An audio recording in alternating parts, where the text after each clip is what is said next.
দাজ্জালের নাম তো আপনারা শুনেছেন। ভয়ঙ্কর ডেঞ্জারাস একটা ক্যারেক্টার। পৃথিবীর শুরু থেকে শেষ পর্যন্ত এর চেয়ে বড় ফিতনা আসেনি, আসবেও না। দাজ্জালের ফিতনা। সে তার এক চোখ থাকবে, আরেক চোখ এরকম বন্ধ থাকবে। এখানে লেখা থাকবে কাফারা। কোনোভাবেই তাকে দমানো যাবে না, হত্যা করা যাবে না। আল্লাহ নবী ঈসা আলাইহিস সালাম তাকে হত্যা করবেন। তো যে ব্যক্তি সূরা কাহাফ তেলাওয়াত করবে, সূরা কাহাফের প্রথম 10 আয়াত বিশেষ করে মুখস্থ রাখবে, আল্লাহ তাআলা উসিমা মিন ফিতনাতিদ দাজ্জাল, দাজ্জালের ফিতনা থেকে তাকে বাঁচাবেন। তা আমরা দাজ্জালের ফিতনা থেকে বাঁচতে চাই কি চাই না? আমরা যেন সূরা কাহাফের প্রথম 10 আয়াত মুখস্থ করি। সূরা কাহাফ যেন জুমার দিন আমরা তেলাওয়াত করি। So now the question arises, what is the relationship of Suratul Kahf with Dajjal? দাজ্জালের সাথে সূরা কাহাফের রিলেশনটার কারণ কি? একটা মেকানিজম তো এখানে আছে। এত সূরা থাকতে রাসূল সাল্লাল্লাহু আলাইহি ওয়াসাল্লাম কেন বলেন যে সূরা কাহাফ পড়লে দাজ্জালের ফিতনা থেকে বাঁচবে? কারণটা কি? এর কারণ হচ্ছে দাজ্জাল আমাদেরকে যে সমস্ত জিনিস দিয়ে ফিতনায় ফেলবে, ওই ফিতনাগুলোর সলিউশন আল্লাহ তাআলা সূরা কাহাফের ভিতরে রেখে দিয়েছেন।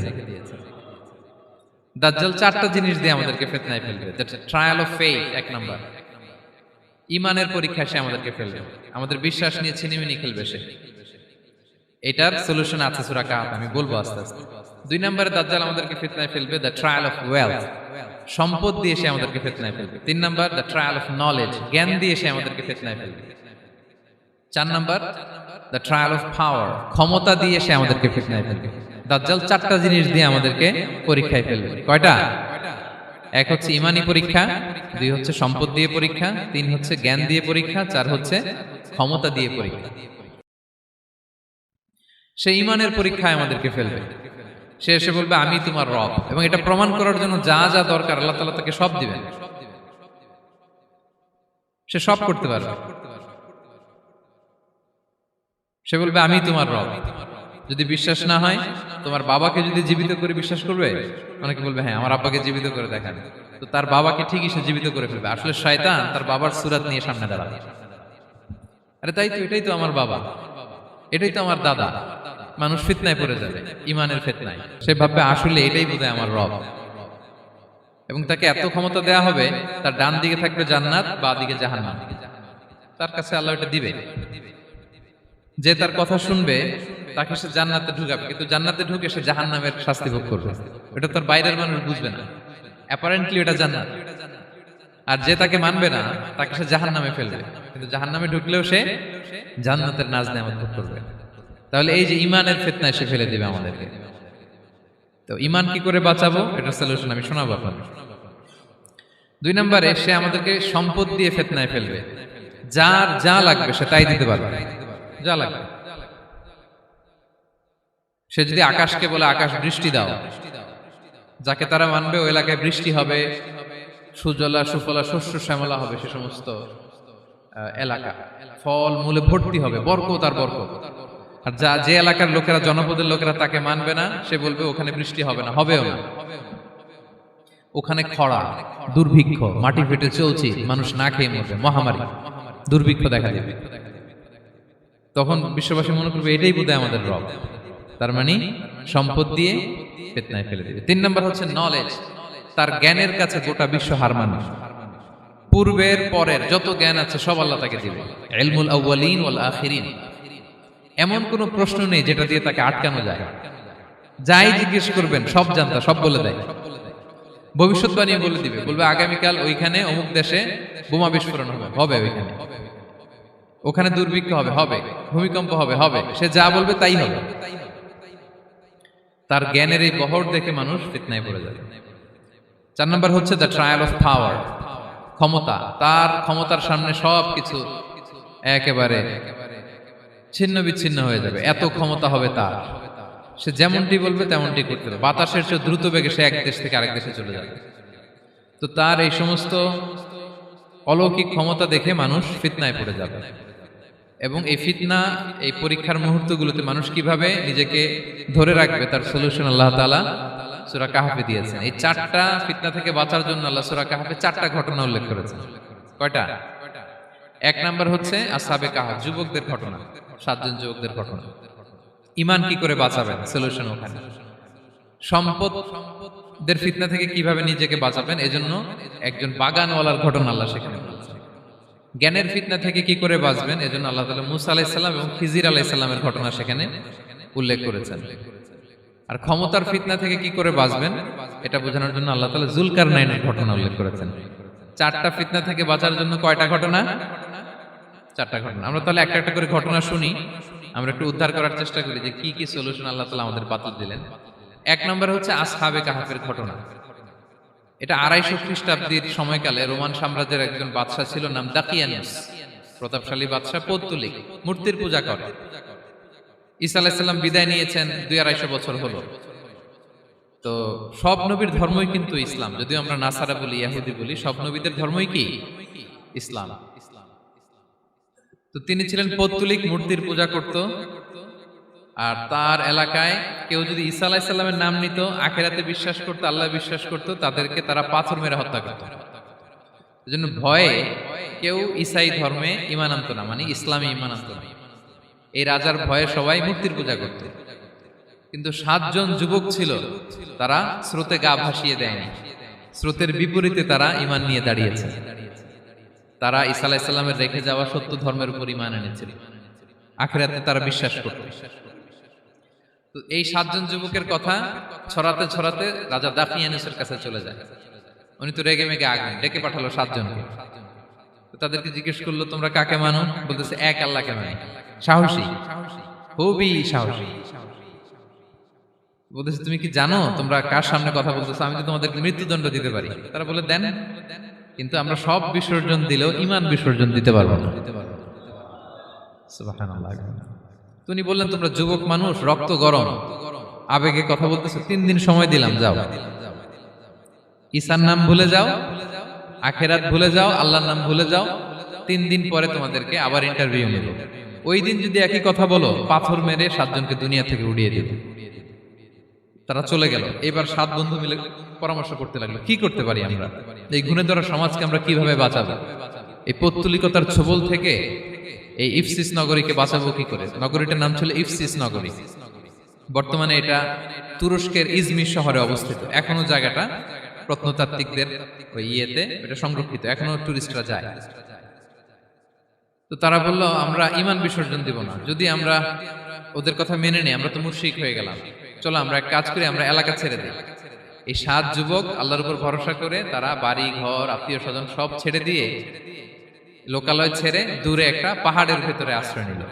পাহাড়ের ভেতরে একটা গুহা ছিল, এই গুহাকেই আরবিতে বলে আল কাহাফ। কি বলে? এই সূরার নাম কি? সূরাতুল কাহাফ। তো তাদের সাথে সাথে একটা কুকুরও যাচ্ছিল। তারা বারবার তাড়িয়ে দেওয়ার চেষ্টা করতেছিল কুকুরটাকে, যাতে না যায়, কিন্তু কুকুর শুধু কান্না করে তাদের সাথে যাওয়ার জন্য ঘেউ ঘেউ করতেছিল। এই কুকুরটাকেও সাথে নিল। ভালো মানুষদের সাথে থাকলে কি হয় দেখেন, এই কুকুরের কথা, যেহেতু 7 জন ইমানদারের সাথে একটা কুকুর ছিল, এই কুকুরের কথা আল্লাহ সূরাতুল কাহাফে উল্লেখ করে দিয়েছেন। ওয়া কালবুহুম বাসিতুন যিরাআইহি বিল ওয়াসি। তো তারা ভিতরে গেল, যে প্রচন্ড ক্লান্ত, তারা ঘুমিয়ে পড়ল। কি করলো?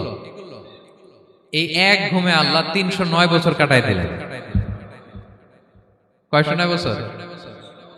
9 বছর ঘুম, সব ঘুম, প্রচন্ড ঘুম, ঘুম যেন আর কাটে না। 309 বছর পরে এরা জাগলো। এখন খুব ক্ষুধা, ঘুমে আর মোর ভাঙতেছে। আর একজন জিজ্ঞেস করতেছে, কি লম্বা সময় ঘুম দিলাম কোথায় আমরা? একজন বলতেছে, হ্যাঁ মনে সারাদিনই ঘুমাইছি আমরা। আরেকজন বলতেছে, না না সারাদিন না, দিনের কিছু অংশ হয়তো ঘুমাইছি। আসলে কয় বছর ঘুমাইছে? 309 বছর। তো এদিকে সভ্যতার তো চেঞ্জ। এখানে ওই দাকিয়ানুস মরে, এর ছেলে মরে, এর নাতি মরে, পুতি মরে, এখন 6ষ্ঠ নম্বর রাজা আসছে। প্রজন্মের পর প্রজন্ম তো শেষ। 309 বছরে কমপক্ষে 4-5টা জেনারেশন চেঞ্জ হবে। তো জেনারেশন চেঞ্জ হয়ে, এলাকা চেঞ্জ হয়ে, তারা যে স্বপ্ন দেখেছিল এই ইফসিস নগরীতে কালিমার পতাকা উঠবে, তাদের স্বপ্ন আল্লাহ বাস্তবায়ন করেছেন। 309 বছরের ব্যবধানে এই এলাকার সবাই মুসলিম হয়ে গেছে। আল্লাহ চাইছিলেন ওদেরকে দেখাবে, এটা ওদের স্বপ্নটা যে বাস্তবায়ন হয়েছে এটা দেখাবে।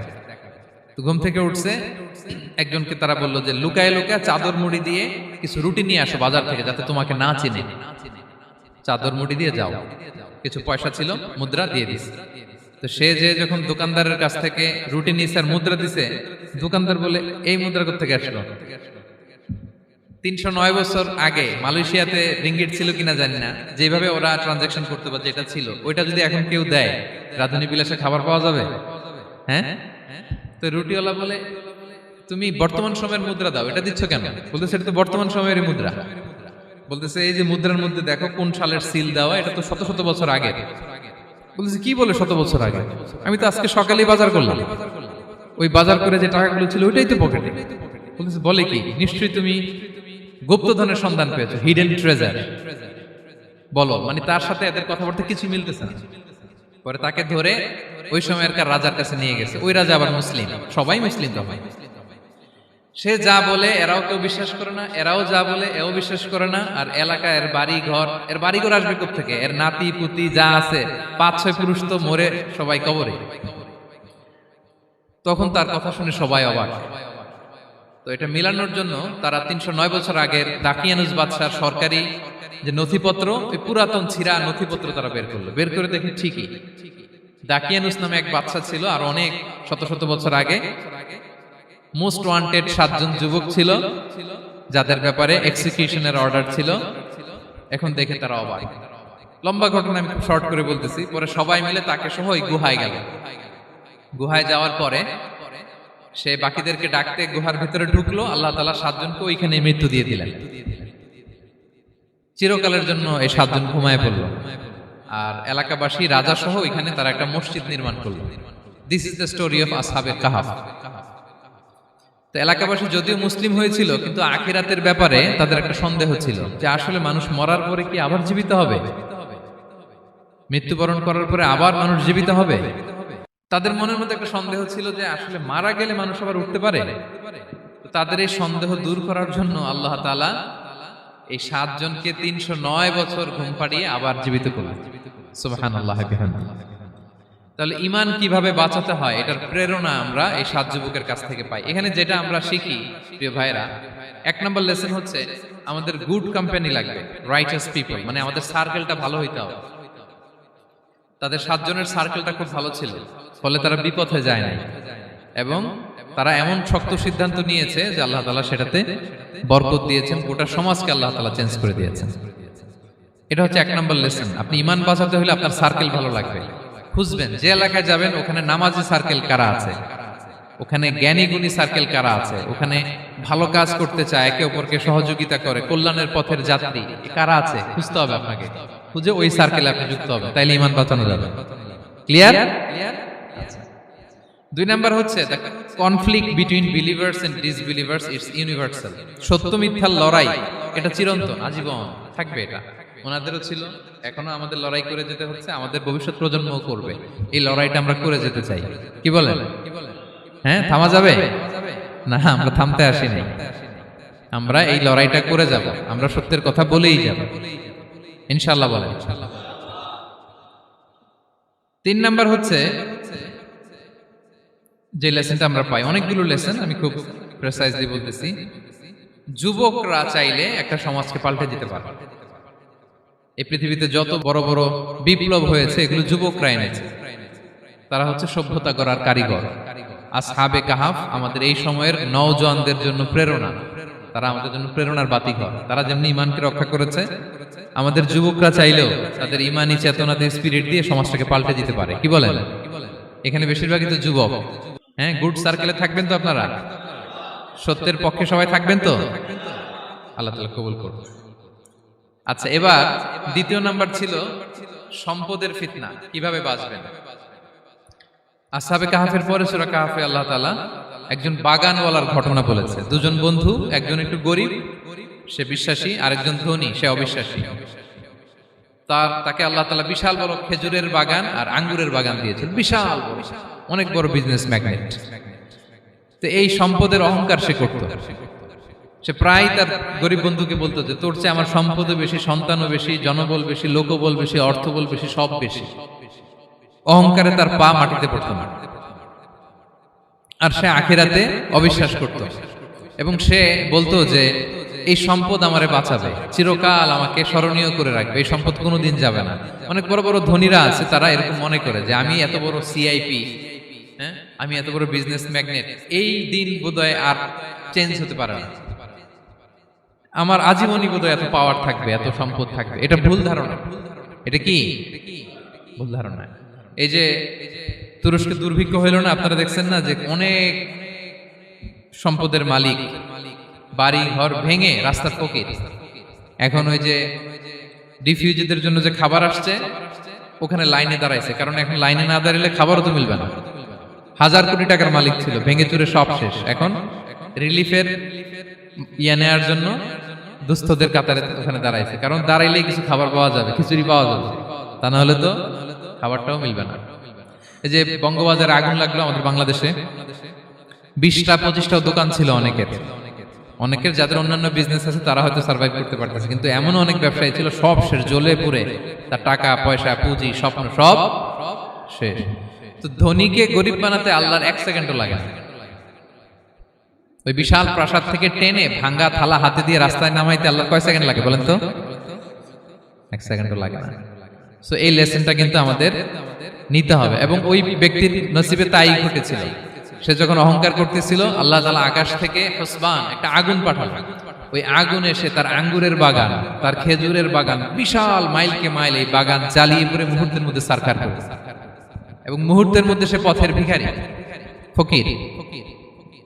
এই ঘটনাটা এনে আল্লাহ তাআলা সম্পদশালীদেরকে রিমাইন্ডার দিলেন যে এই সম্পদের ফিতনায় তোমরা পড়ে যেও না। আমরা সম্পদশালী হলে বাস্তবতা অনেক সময় ভুলে যাই। সূরাতুল হুমাজাতে আল্লাহ তাআলা বলেন ইয়াহসাবু আন্না মালাহু আখলাদা, সম্পদশালীরা মনে করে এই সম্পদ আমাকে চিরকাল বাঁচিয়ে রাখবে, চিরকাল বোধহয় এই সম্পদ আমার হাতে থাকবে। না, এটা হাতের ময়লা, আজ আছে কাল নাই, যে কোনো সময় চলে যেতে পারে। এটা হচ্ছে ম্যাটেরিয়ালিস্টিক আউটলুক, বস্তুবাদী চিন্তা থেকে এই আমাদের ধনী ভাইদের এই সমস্যাটা হয়, ভোগবাদী চিন্তার প্রভাব আর কি। সম্পদ যখন হাতে থাকে ধরাকে সরাজ্ঞান করে, মনে করে যে সবই আমার কন্ট্রোলে। না, আপনারে ওই গরিবের কাতারে আনতে, ওই রিলিফের সম্পদ নেয়ার জন্য ওই লাইনে দাঁড় করাইতে আল্লাহর 1 সেকেন্ডও লাগে না। এটা খেয়াল রাখতে হবে। আমরা যখন প্রাইভেট কারে চড়ি, মাঝে মাঝে অনেকে এসে হাত পাতে, এদেরকে ছোট করা যাবে না। গল্পটা আল্লাহ ভিন্ন করতে আল্লাহর 1 সেকেন্ডও লাগে না। ওইদিকে আমি দাঁড়ায় হাত পাততাম আর উনি প্রাইভেট কারে বসে থাকতো। আল্লাহ চাইলে এরকম করতে পারতেন না? পারতেন। তো এখান থেকে আমাদের জন্য শিক্ষা হচ্ছে সম্পদ এটা ক্ষণস্থায়ী, আজ আছে কাল নাই, এটা ক্ষণস্থায়ী, এটাকে এভারলাস্টিং মনে করা যাবে না। এভারলাস্টিং হচ্ছে আখিরাত। ওয়ালাল আখিরাতু খায়রুল লাকা মিনাল উলা, আখিরাত তোমার জন্য দুনিয়ার চেয়ে শ্রেষ্ঠ। এবং আল্লাহ তাআলা দৃষ্টান্ত একটা দিয়েছেন যে দুনিয়ার জীবনটা হচ্ছে কামা, ওই পানির মতো যেটা আনজালনাহু মিনাস সামা, আকাশ থেকে নাজিল করেছি। ওই পানি ক্ষেতের মধ্যে পড়ে ফসল, ফুল ফসল হয়েছে। এরপরে যখন ফসল কাটা হয়, ওই ক্ষেত খামার এগুলো তৃণলতা হয়ে যায়, ভুসির মতো হয়ে যায়। তখন বাতাসের ঝাপটায় একবার এদিকে যায়, একবার ওদিকে যায়। অনেক লম্বা উপমা, আমি সংক্ষেপে বললাম। তো শেষ আউটপুটটা হচ্ছে এটা, সম্পদ এটা মুহূর্তেই চলে যেতে পারে। সম্পদ উপার্জন জায়েজ আছে, মুসলিমরা সম্পদ উপার্জন করতে পারবে, কোনো অসুবিধা নাই। আপনি যদি ধনী হন এটা ভালো, ফলে আপনি যাকাত দিতে পারবেন, অসহায় দুস্থদের সহায়তা করতে পারবেন, কন্ট্রিবিউট করতে পারবেন। আপনি সম্পদ হাতের মুঠোয় নেবেন, কন্ট্রোল করবেন, কিন্তু এই দিকে স্থান দিবেন না, দ্যাটস ইট, তাহলেই হবে। আমরা সম্পদ কি করতে পারবো? উপার্জন করতে পারবো, কিন্তু হৃদয়ে স্থান দিতে পারবো না। হৃদয়ে স্থান থাকবে আখিরাতের। এই মাইন্ডসেট যদি আপনি গড়ে তোলেন, তাহলে সম্পদের ফিতনা আপনি কখনো পড়বেন না। এই পয়েন্টটা কি ক্লিয়ার সবার? ক্লিয়ার। 3 নাম্বার ফিতনা ছিল কিসের ফিতনা দেখি কে বলতে পারে? প্রথমটা হচ্ছে বিশ্বাস বা ঈমানের ফিতনা, 2 নাম্বার হচ্ছে সম্পদের ফিতনা, 3 নাম্বার জ্ঞানের ফিতনা। জ্ঞানেরও কিন্তু ইলমেরও একটা গরম আছে, যার ইলম আছে তার মধ্যে এই সমস্যাটা কাজ করে। সেটার জন্য আল্লাহ তাআলা মুসা আলাইহিস সালাম, খিজির আলাইহিস সালামের ঘটনা বলেন। আমি খুব সংক্ষেপে বলবো, সময় কম। মুসা আলাইহিস সালাম হচ্ছে বনি ইসরাইলের নবী, আর খিজির আলাইহিস সালাম কেউ বলেছেন নবী, কেউ বলেছেন আল্লাহর ওলি। আসলে আরবিতে ওনার নাম খদির, আমরা বাংলায় বলি খিজির। খদির মানে সবুজ। উনি যে কোনো জায়গায় বসলে ওখানে মরা গাছ, লতা পাতা এগুলো সবুজ হয়ে যেত। অনুর্বর এলাকার উপর দিয়ে হেঁটে গেলে ওটা উর্বর হয়ে যেত। তো মুসা আলাইহিস সালাম একবার ওয়াজ করতেছেন এইভাবে বনি ইসরাইলের সামনে। খুতবা দিচ্ছেন, হঠাৎ এক লোক দাঁড়ায় বলে, ইয়া নবী আল্লাহ, মান আ'লামু ফিল আরদ, বর্তমান পৃথিবীতে সবচেয়ে জ্ঞানী কে? মুসা আলাইহিস সালাম বললেন, ফাকালা আনা, আমি। কি বললেন? উনি আসলে ভুল কিছু বলেন নাই, কারণ প্রত্যেক জামানার নবীকেই আল্লাহ তাআলা সবচেয়ে বেশি জ্ঞান দিয়ে পাঠান, কারণ তার কাছে ওহীর জ্ঞান আসে, অদৃশ্যের খবর আসে, ইলমুল গায়ব আসে। কিন্তু এই উত্তরটা আল্লাহ তাআলার পছন্দ হয় না। আল্লাহ তাআলা চাচ্ছিলেন মুসা যদি বলতো আল্লাহ তাআলাই জানে কে জ্ঞানী বা আল্লাহই সবচেয়ে জ্ঞানী, এরকম হলে ভালো হতো। কিন্তু মুসা আলাইহিস সালাম কি বলছে? আমি। একজন প্রশ্ন করলো, সবচেয়ে বড় জ্ঞানী কে? উনি কি বললেন? আমি। এই যে আমি এটাতে ঝামেলা আছে। আমি বড়, আমি জানি, আমি সব, দিস ইজ প্রবলেমেটিক। আল্লাহ এটা পছন্দ করলেন না। আল্লাহ তাআলা মুসা আলাইহিস সালামকে বললেন, মুসা তুমি যে বলছো তুমি জ্ঞানী, না তুমি জ্ঞানী না, তোমার চেয়ে বড় জ্ঞানী আছে। মুসা আলাইহিস সালাম বলে, তাই নাকি? আমার চেয়ে বড় জ্ঞানী কে? তো আল্লাহ তাআলা বললেন, ইযহাব ইলা মাজমাইল বাহরাইন, দুই সাগর বা দুই নদীর মিলনস্থলে যাও, ওখানে আমার এক বান্দা আছে তোমার চেয়েও জ্ঞানী। মুসা আলাইহিস সালাম বললেন, তাই নাকি? তো আল্লাহ, আমি কিভাবে চিনি উনি কোথায় থাকে, কিভাবে বুঝবো? আল্লাহ বললেন, একটা বড় মাছ নাও, এটাকে ফ্রাই করো, এটাকে ফ্রাই করে একটা ঝুড়ির ভেতরে নাও, যেখানে এই মাছটা সাগরে ঢুকে যাবে ওখানে আমার বান্দাকে পাবে। তো উনি ওনার সহযোগী ইউশা ইবনে নুনকে নিয়ে হাঁটতে লাগলেন। হাঁটতে হাঁটতে এক জায়গায় ক্লান্ত হয়ে পাথরের পাশে বিশ্রাম নিলেন। ওই পাথর থেকে আবার এক ধরনের পানি বের হয়, এই পানিটারে বলে আবে হায়াতের পানি, মাউল হায়াত, জীবন নদীর পানি। এই পানি কোনো মৃত প্রাণী বা বস্তুর গায়ে লাগলে ওটা জীবিত হয়ে যায়। তো ওনারা পাথরে হেলান দিয়ে বিশ্রাম নিচ্ছিলেন, ওই পানি ওই ফ্রাই করা মাছের গায়ে লাগার সাথে সাথে মাছ জীবিত হয়ে ঝুড়ি থেকে বের হয়ে সাগরে ঢুকে গেছে। ওনারা আর খেয়াল করেন না। এরপর আবার হাঁটতে লাগলেন। হাঁটতে হাঁটতে যখন ক্লান্ত শ্রান্ত, তখন বলে, এই ইউশা, আমাদের ওই মাছ ফ্রাই মাছটা দাও, এখন খাই। ঝুড়ি খুলে দেখে মাছ নাই। মাছ গেল কোথায়?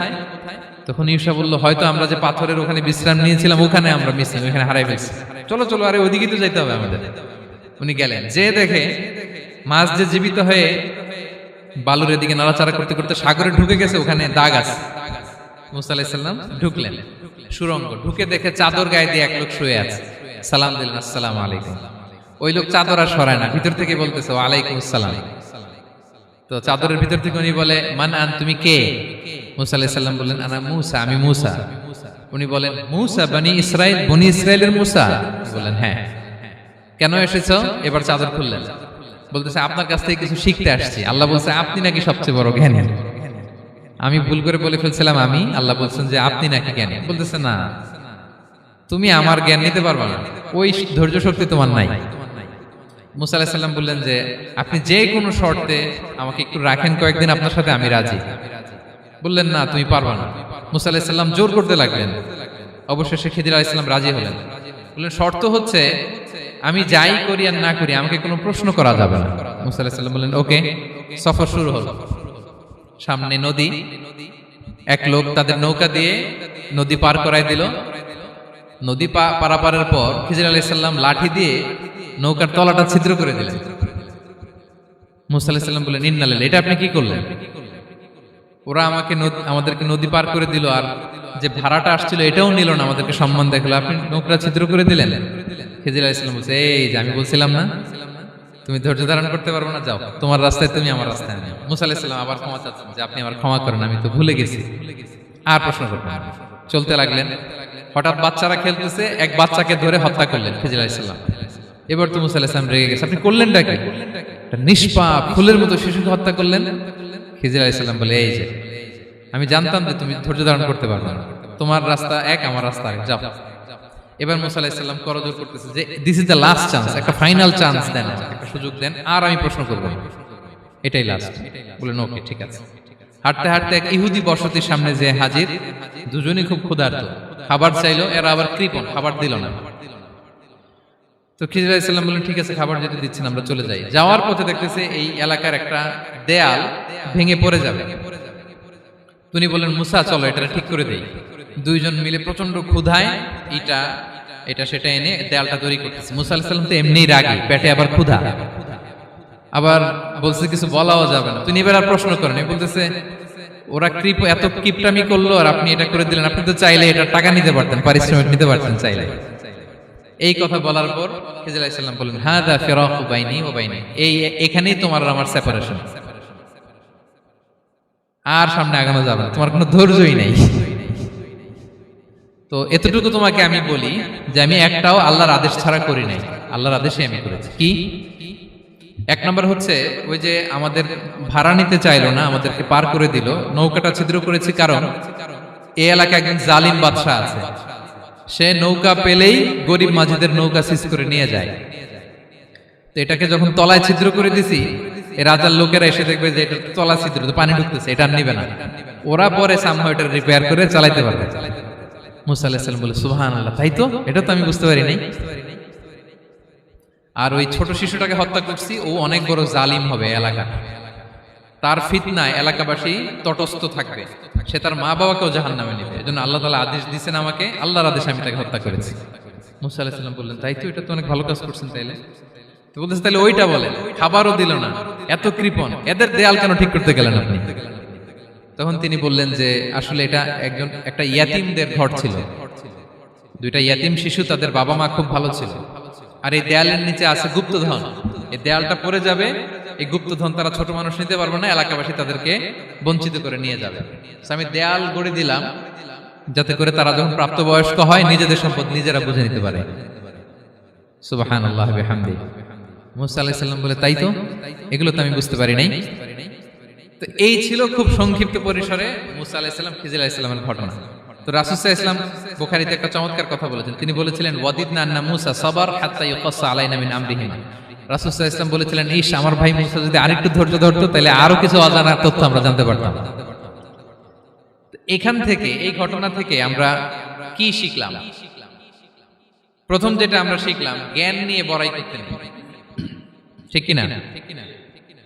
জানার কোনো শেষ নেই, জাননেওয়ালার উপরও জাননেওয়ালা আছে, জ্ঞানীর উপরও জ্ঞানী আছে। আপনি কিছু জেনেই মনে করবেন না আমি সব জানি। আপনার চাইতেও বেশি জ্ঞানী অনেকে আছে, অনেক সময় বক্তার চাইতেও শ্রোতারা অনেক জ্ঞানী। হয়তো এখানে এমন অনেক জ্ঞানী লোক আছে যার ধারে কাছেও আমরা কেউ নেই, হতে পারে। সো আমি সব জানি, এটা ভুল, এটা শয়তান বলে। এটা কে বলে? শয়তান বলে। আবু নাওয়াস একটা কবিতা লিখেছেন, ওয়াকুল লিমান ইয়াদদাঈ ফিল ইলমি ফালসাফাতান হাবাসতা শাইআন ওয়া গাবাত আনকা আশিয়াউ। কেউ যদি বলে আমি সব জানি, তুমি তাকে বৃদ্ধাঙ্গুলি দেখিয়ে বলো আপনি কিছুই জানেন না, আপনি অল্প কিছু জেনেছেন, জানার এখনো অনেক বাকি। তাহলে মুসা আলাইহিস সালামের এই ঘটনা জিজ্ঞেস করা হলো কে জ্ঞানী, উনি বললেন আমি জ্ঞানী। এরকম কি আমরা কখনো বলবো? না। সবচাইতে বড় জ্ঞানী কে? ওয়া ফাওকা কুল্লি যী ইলমিন আলিম। সবচাইতে বড় জ্ঞানী আল্লাহ তাআলা। সো জ্ঞান নিয়ে আমরা অহংকার করব না। দুই নম্বর যে শিক্ষাটা আমরা পাই, ওই যে নৌকা দিয়ে পারাপার হচ্ছিল, তখন একটা চড়ুই পাখি এসে সাগরের মধ্যে মুখ দিয়েছিল। তো খিজির আলাইহিস সালাম বললেন মুসা, তুমি কি চড়ুই পাখিটা দেখতে পাচ্ছ? হ্যাঁ দেখতে পাচ্ছি। চড়ুই পাখিটা যে সাগরে মুখ দিলে দেখতে পাচ্ছ? হ্যাঁ দেখতে পাচ্ছি। তখন খিজির আলাইহিস সালাম বললেন চড়ুই পাখিটা সাগরে মুখ দিয়ে পানি খাওয়ার পরে চড়ুই পাখির ঠোঁটে বা চঞ্চুতে যতটুকু পানি লেগে আছে, এই পানিটা হচ্ছে তোমার, আমার এবং মহাবিশ্বের আমাদের সকলের জ্ঞান। আর এই মহাসাগরের সকল পানি হচ্ছে আল্লাহ তাআলার জ্ঞান। আল্লাহ তাআলা বলেছেন ওমা উতিতুম মিনাল ইলমি ইল্লা কালিলা। আমি তোমাদেরকে একেবারে অল্প জ্ঞান দিয়েছি, একেবারে অল্প। এই রহস্যে ঘেরা এই মহাবিশ্বের অনেক কিছুই আমাদের অজানা। প্রিয় ভাইরা, আমরা অনেক কিছু জানি না, আমাদের এই লিমিটেড নলেজে এগুলো ধরে না, তারপর আমরা জ্ঞানের বড়াই করি।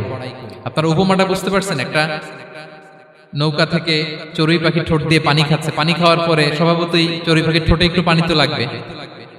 খিজির বললেন যে এই পানিটা হচ্ছে তোমার, আমার, পৃথিবীর সবার জ্ঞান, আর এই সাগরের বাকি পানিগুলো কার জ্ঞান? এবার বুঝতে পারছেন আল্লাহ তাআলার জ্ঞানের পরিধি। আমরা জ্ঞান নিয়ে যেন কখনো কি না করি, বড়াই না করি। জ্ঞান দুই ধরনের, একটা বাহ্যিক জ্ঞান, একটা অন্তর্নিহিত জ্ঞান। External knowledge, internal knowledge. আমরা যখন কোরআন হাদিস পড়ি আমাদের বাহ্যিক জ্ঞান অর্জন হয়। কোরআন হাদিস পড়লেই আপনি জ্ঞানী হয়ে যান। এটা কোরআন হাদিস পড়তে হয়, এটা ডাইজেস্ট করতে হয়, এটার উপর আমল করতে হয়। এই জ্ঞান অর্জন শেষে এরপরে আল্লাহর প্রিয় বান্দাদেরকে আল্লাহ অন্তরে ইলমের নূর দেন, ইলহাম দেন। That is the knowledge, that is the pure knowledge. আপনি হাফেজে কোরআন হয়ে ভাবেন না আপনি সব জানেন, আপনি বুখারী মুখস্থ করে ভাবেন না সব জানেন। এই সব জ্ঞান অর্জন করার পরে ইলমের নূর হাসিল হয়, সেটা আল্লাহ সবারে দেয় না। সো এই অন্তর্নিহিত জ্ঞান, দূরদৃষ্টি, farsightedness, that is the pure knowledge. এটার জন্য বছরের পর বছর, যুগের পর যুগ সাধনা করতে হয়। সেটার জন্য এই জ্ঞান অর্জনের জন্য তিনটা জিনিস করতে হয় ইলমের নূর অর্জনের জন্য। কয়টা? এক হচ্ছে বিনয়, দুই হচ্ছে সফর, তিন হচ্ছে সবর। আবার বলি, এক হচ্ছে বিনয়, দুই হচ্ছে সফর, তিন হচ্ছে সবর। আল্লাহ তাআলা আল্লাহর নবীকে তাওরাত দেওয়ার পরেও আরো ট্রেনিং সেশন করাইছেন খিজির আলাইহিস সালামের কাছে, যে যাও ওনার কাছে গেলে তুমি ছোট হবা, নত হবা। জ্ঞান যদি আমি নিতে চাই আমাকে ছোট হইতে হবে।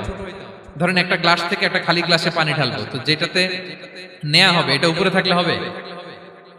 যে গ্লাসটার মধ্যে পানি আছে এটা উপরে থাকবে, ওইটা ব্ল্যাঙ্ক গ্লাসের মধ্যে পড়বে। আপনি নলেজ ইলম নিতে চাইলে আপনাকে নিচে থাকতে হবে, উনি উপরে থাকবে। আপনার শায়েখ আপনাকে দিবে, আপনার উস্তাদ আপনাকে দিবে, আপনার মুর্শিদ আপনাকে দিবে। বুঝতে পেরেছেন? তাহলে আমাদেরকে হাম্বলনেস লাগবে, শিখতে হইলে হাম্বল হইতে হয়, বিনয়ী হইতে হয়। আচ্ছা, 2 নাম্বার সফর করতে হয়। এটা আল্লাহ মুসা আলাইহিস সালামকে দিয়ে করাইছেন, যাও পিছে পিছে উস্তাদের পিছে পিছে ঘুরো। তো এজন্য সফর করতে হয়। এখন ঘরে বসে অনেক কিছু জানা গেল, উস্তাদের সান্নিধ্য লাগে, সফর করতে হয়। আমাদের ক্লাসিক আলেমরা হাদিস কালেকশনের জন্য শহরকে শহর সফর করতেন। এখনো আমাদের আলেমরা দেওবন্দে যায়, মিশরে যায়, মদিনায় যায়, এখানকার মালয়েশিয়ান স্টুডেন্টরা দেশে বিদেশে যে নলেজ অর্জন করে। সফর আপনাকে লাগবে।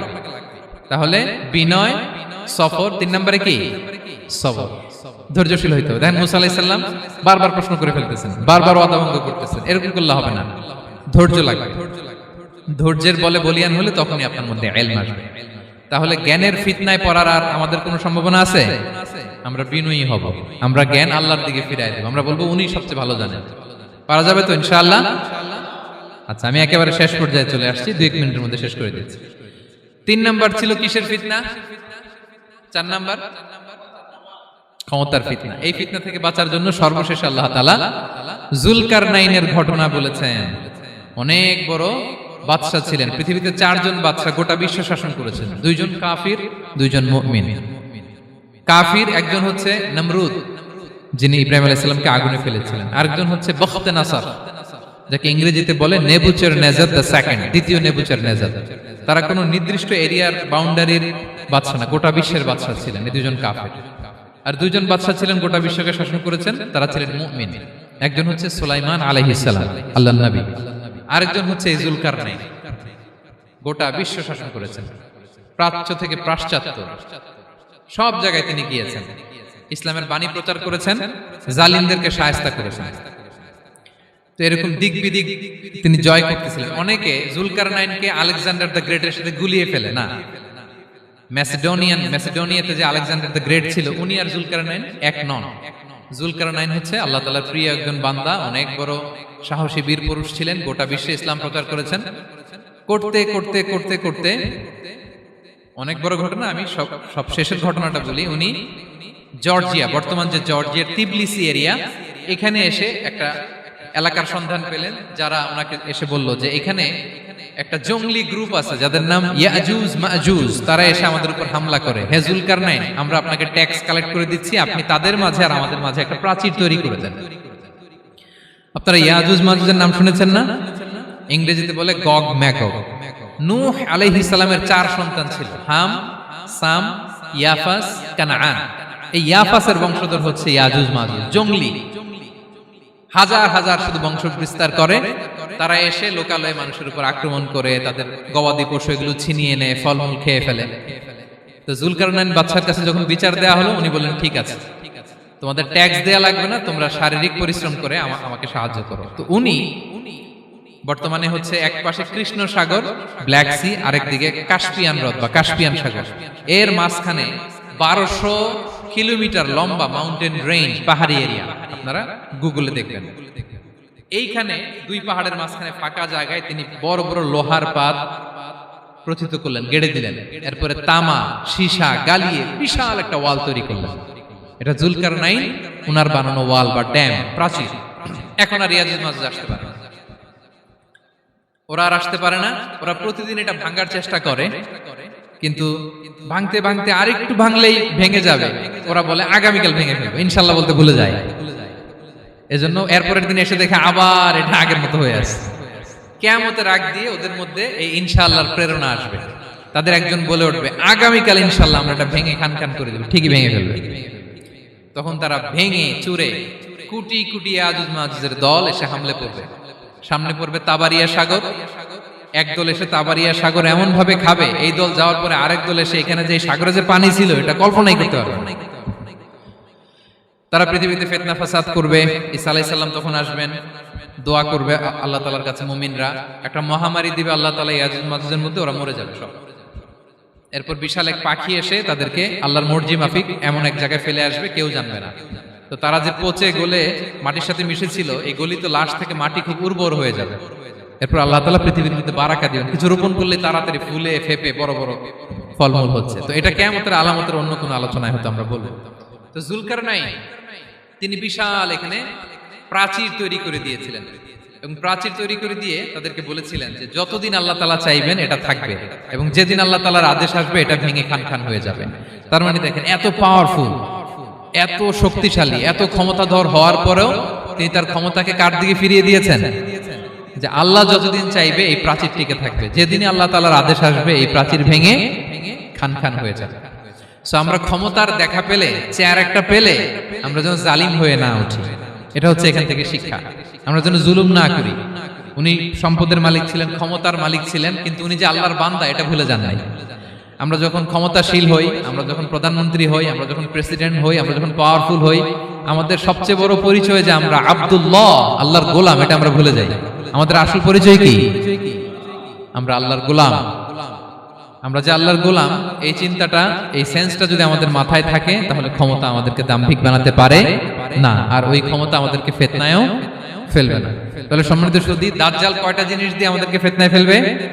চারটা। দ্য ট্রায়াল অফ ফেইথ, ইমানের পরীক্ষা; দ্য ট্রায়াল অফ ওয়েলথ, সম্পদ দিয়ে পরীক্ষা; দ্য ট্রায়াল অফ নলেজ, জ্ঞানের পরীক্ষা; দ্য ট্রায়াল অফ পাওয়ার, ক্ষমতার পরীক্ষা। আর ইমানের পরীক্ষায় উত্তরণের জন্য আল্লাহ তাআলা আমাদেরকে এই সূরায় আসহাবে কাহফের ঘটনা শুনিয়েছেন, যে 7 জন যুবক তারা তাদের ইমানকে হেফাজত করেছিল। সম্পদের ফিতনা থেকে বাঁচানোর জন্য আল্লাহ তাআলা আমাদেরকে এক বাগানওয়ালার কাহিনী জানিয়েছেন, যে সম্পদ পেয়ে তোমরা দাম্ভিক হয়ে যাও না, এটা আজ আছে কাল থাকবে না। জ্ঞানের পরীক্ষা থেকে আমাদের মুক্তির জন্য আল্লাহ তাআলা অনেক বড় করে আল্লাহ নবী মুসা আলাইহিস সালাম এবং খিজির আলাইহিস সালামের ঘটনা শুনিয়েছেন, আমাদের বুঝিয়েছেন যে আমাদেরকে বিনয়ী হতে হবে, জ্ঞানের জন্য সফর করতে হবে এবং সবর করতে হবে। সবশেষে আল্লাহ তাআলা ক্ষমতার ফিতনা থেকে বাঁচানোর জন্য ক্ষমতাধর, আমরা তো একটা দেশের মালিক হই এখন, অমুক দেশের প্রেসিডেন্ট, অমুক দেশের প্রধানমন্ত্রী, উনি গোটা বিশ্বের প্রতাপশালী রাজা ছিলেন জুলকারনাইন। তারপরেও উনি যে আব্দুল্লাহ, উনি যে আল্লাহর গোলাম, এটা তিনি ভুলে যাননি। তাহলে এইভাবে যদি আমরা এই ফিতনাগুলো থেকে বাঁচার চেষ্টা করি, তাহলে এই ফিতনা থেকে আমরা বেঁচে থাকতে পারবো, এবং দাজ্জাল যদি এই মুহূর্তেও আসে, সে আমাদেরকে বিভ্রান্ত করতে পারবে না। পারবে? পারবে না ইনশাআল্লাহ। ইনশাআল্লাহ বলেন। আর ভবিষ্যতের সব কাজের আগে আমরা সবসময় কি বলবো? মনে থাকবে সবার? আল্লাহ তাআলা আমাদের সবাইকে কথাগুলো বোঝার ও আমল করার তৌফিক দান করুক। হাযা মা ইনদি ওয়াল ইলমু ইনদাল্লাহ আলাইহি তাওয়াক্কালতু ওয়া ইলাইহি উনীব। ওয়াসসালামু আলাইকুম ওয়া রাহমাতুল্লাহি তাআলা ওয়া বারাকাতুহু।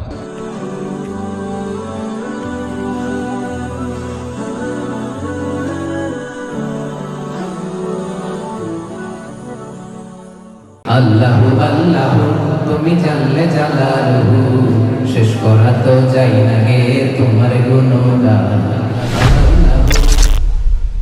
আসসালামু আলাইকুম ওয়া রাহমাতুল্লাহি তাআলা ওয়া বারাকাতুহু। نحمده ونصلي على رسوله الكريم أما بعد فأعوذ بالله من الشيطان الرجيم بسم الله الرحمن الرحيم أم حسبت أن أصحاب الكهف والرقيم كانوا من آياتنا عجبا صدق الله العظيم رب اشرح لي صدري ويسر لي أمري واحلل عقدة من لساني يفقه قولي আল্লাহ রাব্বুল ইজ্জা ওয়াল জালালের দরবারে শুকরিয়া জ্ঞাপন করছি যে আল্লাহ তাআলা আমাদেরকে কোম্পানিগঞ্জ নোয়াখালী অ্যাসোসিয়েশনের উদ্যোগে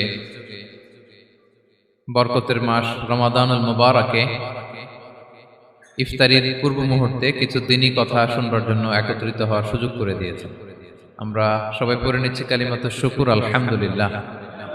সম্মানিত সুধী, আমি সূরা কাহাফের একটা আয়াত তেলাওয়াত করেছি এবং আমি ভেবে এসেছি যে সূরা কাহাফ থেকে কিছু কথা আপনাদের সাথে আজকে শেয়ার করব ইনশাআল্লাহ বিইذنিল্লাহ।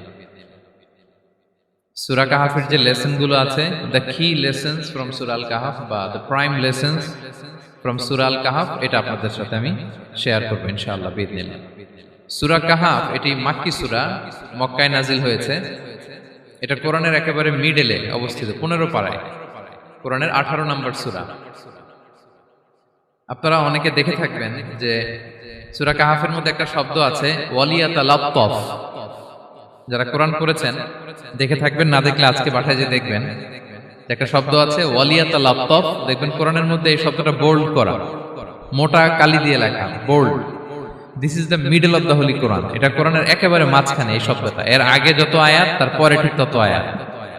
সুবহানাল্লাহি বিহামদিহি। This is the middle of the holy Quran, এবং এটা সূরা কাহাফের মধ্যে আছে ওয়ালিয়াতালাত্তাফ শব্দটা আপনারা দেখবেন। এবং এই সূরাটা নবুয়তির ৫ম বৎসরে নাজিল হয়েছিল, আবিসিনিয়াতে হিজরতের পূর্বে। তখন সাহাবীদের উপর, নমুসলিম সাহাবাদের উপর কঠিন অত্যাচার চলতেছিল, ভয়ঙ্কর ধরনের অত্যাচার।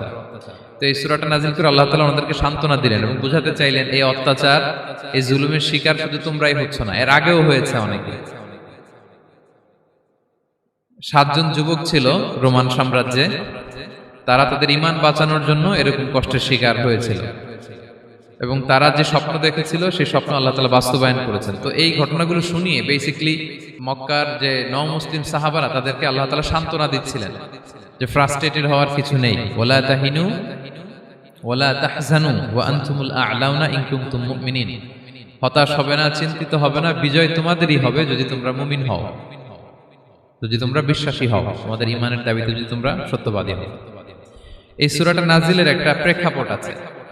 মক্কার কুরাইশরা কোনোভাবেই যখন রাসূল সাল্লাল্লাহু আলাইহি ওয়াসাল্লামকে দমাতে পারছিল না, তখন তারা প্ল্যান করলো যে আমরা মদিনাতে যে মদিনার ইহুদিদের কাছ থেকে কিছু জেনে আসি। কারণ মক্কাবাসীদের নবী, রাসূল, ওহী, আখিরাত এগুলোর ব্যাপারে কোনো ধারণা ছিল না। তো ফলে তারা কুরাইশরা নজর ইবনে হারিস এবং উকবা ইবনে আবি মুঈত এই দুইজনকে পাঠালো, তোমরা মদিনায় যাও, মদিনায় ইহুদিরা থাকে, ইহুদিদের কাছে তাওরাত নাজিল হয়েছিল। They have idea regarding prophets and আখিরাত, আখিরাত কি, নবী কি, এগুলোর আইডিয়া তাদের আছে।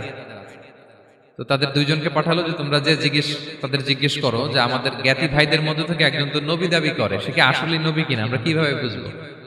তো যেই চিন্তা সেই কাজ, তারা গেল মদিনাতে, মক্কা থেকে মদিনায়, যে খুলে বললো যে আমাদেরই এক ছেলে, আমাদেরই এক লোক বয়স 40 হওয়ার পর থেকে বলে আমি নবী, আমার কাছে ওহী আসে, আল্লাহ আমার কাছে বাণী পাঠায়, আর তিনি আমাকে বাণী বাহক করে পাঠিয়েছেন তোমাদের কাছে।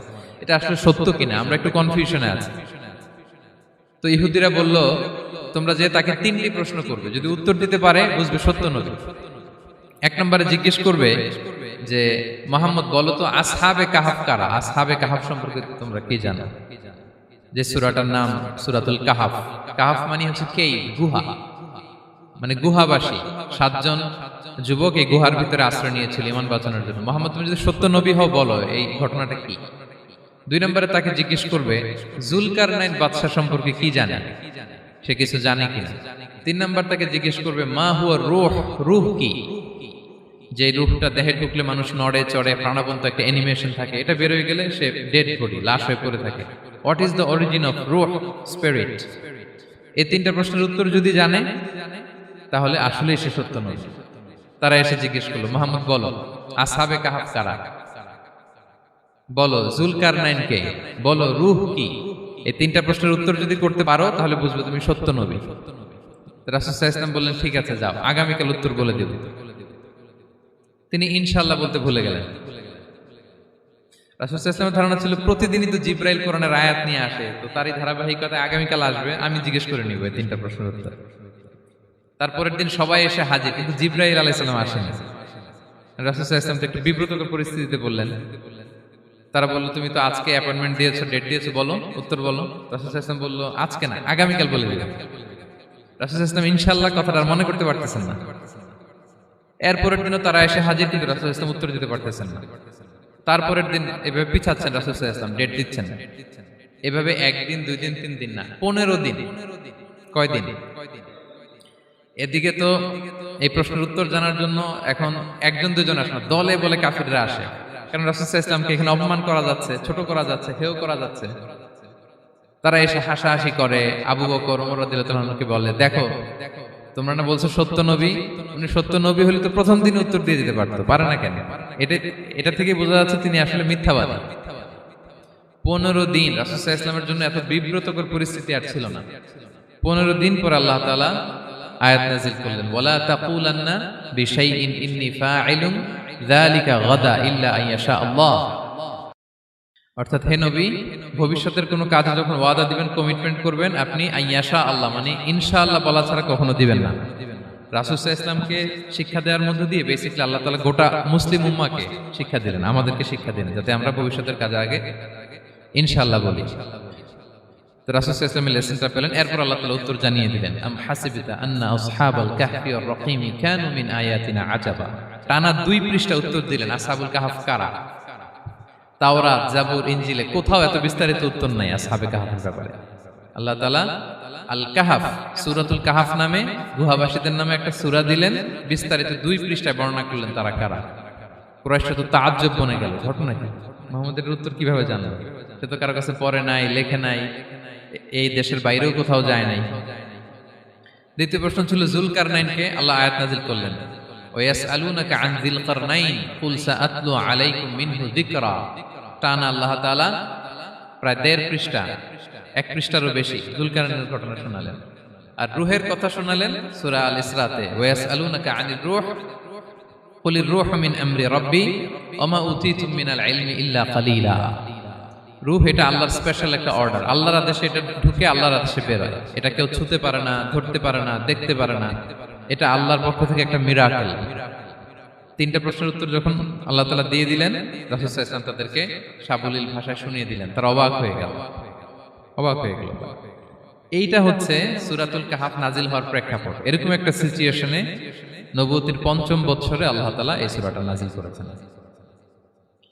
এই সূরার কিছু ফজিলত আছে। রাসূল সাল্লাল্লাহু আলাইহি ওয়াসাল্লাম জুমার দিনে এই সূরাটা আমাদেরকে তেলাওয়াত করতে বলেছেন। আপনারা তেলাওয়াত করেন তো? সূরা কাহাফ যদি জেনে না থাকেন আজকে থেকে করবেন। রাসূল সাল্লাল্লাহু আলাইহি ওয়াসাল্লাম বলেছেন যে জুমার দিনে যে এই সূরা কাহাফ তেলাওয়াত করবে, মান ক্বারা সূরাতাল কাহফি ফি ইয়াউমিল জুমআতি আযা লাহু মিনান নূরি মা বাইনাল জুমআতাইন। 2 জুমার মাঝখানে আল্লাহ তাআলা এই জুমার সময়টাকে তার জন্য আলোকিত করে দেয়। কি করে দেয়? আলোকিত করে দেয়। একটা নূর তার জন্য সেট করে, এই নূর তাকে হেদায়েতের পথে অবশিষ্ট রাখে। এটা হচ্ছে একটা। তাহলে জুমার দিন আমরা সূরা কাহাফ তেলাওয়াত করব, মনে করি এটা সুন্নাহ। জুমার দিনের সুন্নাহগুলোর মধ্যে থেকে একটা সুন্নাহ হচ্ছে সূরা কাহাফ তেলাওয়াত করা। আবার আরেকটা হাদিসে রাসূল সাল্লাল্লাহু আলাইহি ওয়াসাল্লাম বলেছেন, মান হাফিযা 10 আয়াতিন মিন আউয়ালি সূরাতিল কাহফি উসিমা মিন ফিতনাতিদ দাজ্জাল। যে ব্যক্তি সূরা কাহাফের প্রথম 10 আয়াত মুখস্থ করবে সে দাজ্জালের ফিতনা থেকে মুক্তি পাবে। اللهم صل على محمد في الأولين وصل على محمد في الآخرين